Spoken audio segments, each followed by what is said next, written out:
ఇప్పుడు ఆయనే నా ఆశ్రయ దుర్గము అన్నాడు. దుర్గం అంటే బలమైన కోట, ఆశ్రయపురము. ఆ ఆశ్రయపురంలోకి వెళ్ళిపోతే, దేవుని రెక్కల చాటుకి వెళ్ళిపోతే నన్ను ఎవడు ఏమి చేయలేడు, పట్టుకోలేడు, నా ప్రాణం తీయలేడు, నాకు ఎంత మాత్రం కీడు అపాయము జరగదని దావీదుకు తెలుసు కనుక దావీదు దేవుని రెక్కల చాటుకి వెళ్ళిపోయాడు. దావీదు దేవుని ప్రేమను చూశాడు, దేవుని మహాశక్తిని చూశాడు, దేవుని కృపను చూశాడు, దేవుడి ఆశ్రయాన్ని చూశాడు, దేవుని మాటలను చూశాడు, అన్నీ చూశాడు. కాబట్టి దావీదుకు ఉన్నటువంటి నమ్మిక ఏంటంటే దేవుడు ఒక ఆశ్రయపురము. ఆ పురంలోకి వెళ్ళిపోతే ఎవరు కూడా లోనికి ప్రవేశించలేరు, నన్ను ఎవరు కూడా చంపలేరు, ఏ విధమైన కీడు అపాయం నాకు జరగదు అని దావీదు యొక్క పరిపూర్ణమైన నమ్మికతో అంటున్నాడు, దేవుడే నాకు ఆశ్రయ దుర్గము అన్నాడు. ప్రియులారా, యేసు ప్రభు కూడా మరి పాపము చేత మనందరము పట్టబడి చావటానికి సిద్ధంగా ఉన్నప్పుడు, చావు దగ్గరైనప్పుడు ఎక్కడికి పారిపోవాలో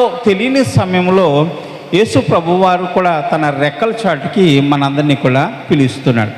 ఒక రోజున యెరూషలేము ప్రాంతానికి యేసు ప్రభువారు వచ్చారు.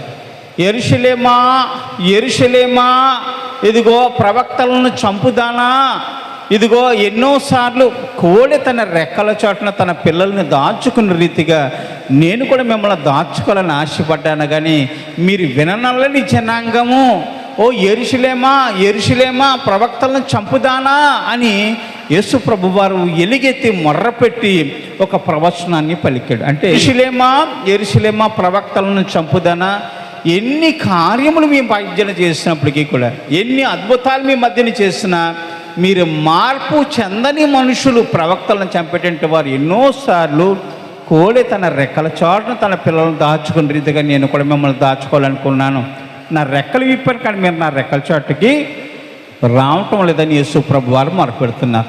ఆ మధ్యకాలంలో మరి భయంకరమైన వర్షం కురుస్తుంటే ఒక కోడిని చూశాను. ఆ కోడి తడిసిపోతుంది, భయంకరమైన వర్షం, పైన మెరుపులు మెరుస్తూ ఉన్నాయి.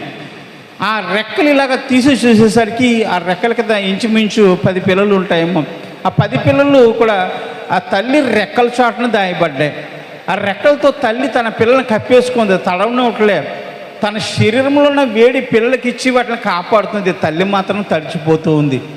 అంత గొప్ప ప్రేమ, లేకున్న గొప్ప ప్రేమ ఏంటంటే అంత గొప్ప ప్రేమ. అటువంటి ప్రేమ తల్లి వలె తండ్రి వలె మన పైన కుమ్మరించడానికి యేసు ప్రభువు వారు మరి ఎన్నిసార్లు తన రెక్కల చాటుకి మనల్ని పిలిచినా మనం వెళుతున్నామా లేదా ఆలోచించిన ప్రియులారా.